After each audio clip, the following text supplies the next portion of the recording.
Bonjour et bienvenue dans ce nouveau numéro de Vue du Canap'. Merci à tous pour vos encouragements, vos messages, vos relais sur les réseaux sociaux. Ça donne envie de vous parler davantage de films vus à la maison, comme c'est le principe de ce petit podcast. On déroule des films vus à la maison, des Netflix originaux, des Blu-ray, des DVD, des films qu'on a revus aussi pour le plaisir. Ce qui est le cas du sujet qui nous intéresse aujourd'hui, puisque avant d'aller voir sa suite, j'ai eu très envie de découvrir un film dont j'avais entendu beaucoup de bien, L'ours Paddington.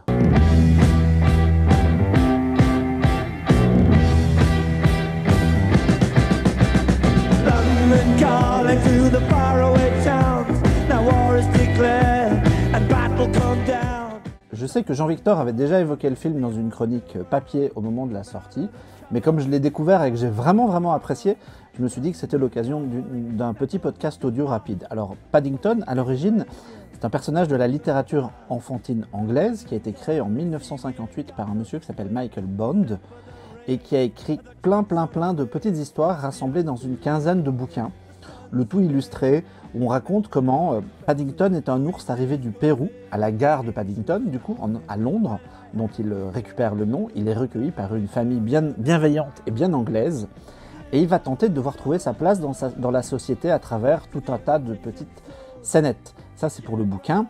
Le film reprend le même principe, si ce n'est que derrière ça, il va falloir gonfler une histoire, écrire un scénario, et là, il est question d'une méchante qui veut attraper Paddington pour l'empailler et le mettre au musée d'histoire naturelle.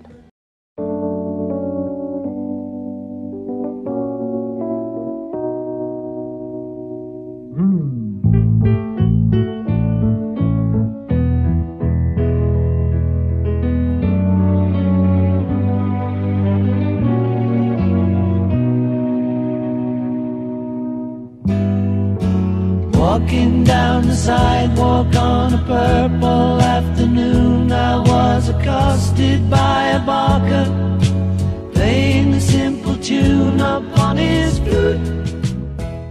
Et comme je le disais juste avant ce petit morceau de musique, moi j'ai été très enthousiaste à la découverte de Paddington. C'est vraiment une jolie réussite, c'est très mignon, c'est coloré, c'est bien fait, les acteurs tiennent la route. Il y a un petit côté Mary Poppins dans le côté gentleman british, soigné mais en moderne, ça passe vraiment bien. Et voilà, d'après ce que j'ai pu lire, le début du film reprend les premières histoires de manière bien fidèle, jusqu'au délire avec la marmelade d'orange dont les ours raffolent grâce à un explorateur qui l'a amené jusqu'au Pérou, et jusqu'au fait que l'ours Paddington et sa famille avaient l'habitude de se garder une tartine de marmelade d'orange sous leur chapeau en cas d'urgence. La deuxième partie du film, elle va diverger vers d'autres choses, puisqu'il faut bien raconter une histoire, et qu'il y a une méchante qui veut capturer l'ours, mais tout fonctionne, tout se tient, et c'est vraiment bien fichu en termes aussi bien d'histoire que de narration, puisqu'il y a de belles idées de mise en scène par Paul King, qui balade joliment sa caméra, qui ouvre la maison de la famille qui accueille Paddington, comme si c'était une maison de poupée, et qui se balade dedans. Et tout ça est vraiment super intéressant, et ça l'est d'autant plus que moi, ce qui m'a vraiment surpris et ce que j'ai vraiment apprécié, c'est qu'à aucun moment dans le film, personne ne perçoit l'ours comme un ours. C'est juste un étranger qui vient d'un autre pays. Alors c'est traité avec les mêmes égards et les mêmes différents regards qu'on peut avoir sur l'immigration, mais jamais il y a eu ce côté « Oh mon Dieu, un ours c'est effrayant, on va pas pouvoir, ça va nous poser un problème, on va pas s'en sortir, il va vouloir nous bouffer, on va devoir courir ». Rien de tout ça. C'est vraiment ici une histoire d'immigration et du coup de tolérance, puisque toute l'idée c'est évidemment l'acceptation. Et c'est rudement bien fait, surtout que Paul King en profite pour rappeler que les Anglais étaient un peu plus hospitaliers et polis qu'il y a quelques décennies que maintenant. Alors, même si les Anglais restent toujours des gens vraiment très accueillants quand on va chez eux. Et puis les amateurs de bon casting, ils trouveront leur plaisir, puisque en plus de Hugh Bonneville qui tient le rôle principal masculin, il y a Nicole Kidman et tout un tas d'acteurs qu'on a déjà vus ailleurs. Peter Capaldi et Matt Lucas de Doctor Who, Jim Broadbent qu'on a vu partout, et en version originale, Ben Whishaw fait la voix de l'ours. Alors il s'en sort beaucoup mieux que son alter ego français, donc si vous avez l'occasion de redécouvrir ce film, privilégier la version originale.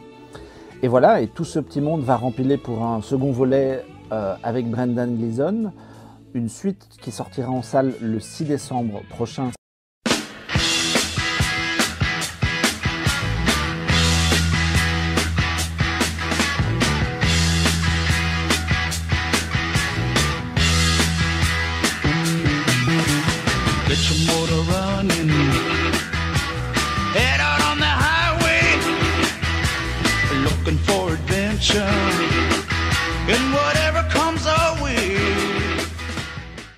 Bref, on pouvait ne rien attendre de Paddington, et moi j'avais un petit peu peur de cette catégorie de films mixant animaux mignons et familles gentilles, et tout ça finissent de manière un peu gnangnante, mais en fait c'est pas du tout le cas, c'est vraiment très bien fait, c'est hyper attachant, ça rentre tout à fait dans la catégorie comédie légère qu'on regarde à Noël, bien au chaud, avec entouré de sa famille, avec son petit neveu, avec un thé anglais dans les mains.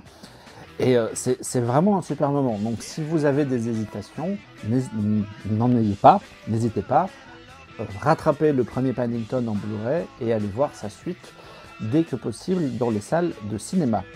Voilà, merci de m'avoir écouté une nouvelle fois. Merci aussi encore pour vos messages et vos encouragements. Ce podcast est dispo un peu partout, sur iTunes, sur Pocket Cast pour Android, sur YouTube, sur SoundCloud, sur clownweb.net, et puis moi je vous dis à bientôt pour de nouveaux films vus du canapé. Wow, I feel good. I knew that I wouldn't. I feel good. I knew that I wouldn't.